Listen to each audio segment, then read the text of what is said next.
১৪৪ বছর পর ভারতে অনুষ্ঠিত মহাকুম্ভে যাওয়ার পর ভাগ্য পরিবর্তন ঘটে মোনালিসা নামের এক পাথরের মালা বিক্রেতা ভোসলে তরুণীর। এবার এ তরুণীকে দেখা যাবে বলিউডের পর্দায়। সম্প্রতি এক গয়না প্রস্তুতকারক সংস্থার বিজ্ঞাপনী দূত হিসেবেও চুক্তিপত্র সই করেছেন তিনি। এবার জানা গেল তার প্রথম বলিউড ছবির পারিশ্রমিক। ভারতীয় গণমাধ্যমের এক প্রতিবেদন থেকে জানা গেছে, দ্য ডায়েরি অফ মণিপুর সিনেমায় দেখা যাবে মোনালিসাকে। এ সিনেমার জন্য ২১ লাখ টাকা পারিশ্রমিক পাচ্ছেন তিনি। এরই মধ্যে অগ্রিম পারিশ্রমিক হিসেবে ১ লাখ টাকা দেয়া হয়েছে মোনালিসাকে। এদিকে তার গ্ল্যামার অবতার দেখে নেটিজেনদের মাঝে বেশ আলোচনা শুরু হয়েছে।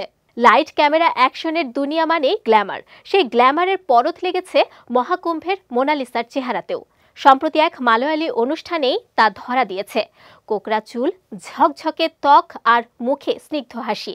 তিনি যে ইতোমধ্যে বলিউড রেডি সেটা সেই অনুষ্ঠানে যোগ দিয়ে ভালোভাবেই বুঝিয়ে দিলেন। সনোজ মিশ্রর পরিচালনায় দ্য ডায়েরি অফ মণিপুর সিনেমায় অভিনয় করতে চলেছেন মহাকুম্ভের এ ভাইরাল স্টার, যিনি এর আগে the diary of West Bengal ছবিটি পরিচালনা করেছিলেন।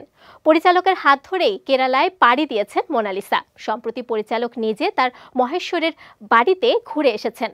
সেখান থেকে ছবি পোস্ট করেই সনোজ মিশ্র মোনালিসার বলিউড ডেবিউয়ের খবর দেন। জানা গেছে আগামী মার্চ মাস থেকে সেই ছবির শুটিং শুরু হবে। সেই ছবিতেই রাজকুমার রাওয়ের বিপরীতে নায়িকার চরিত্রে রয়েছেন মোনালিসা ভোসলে।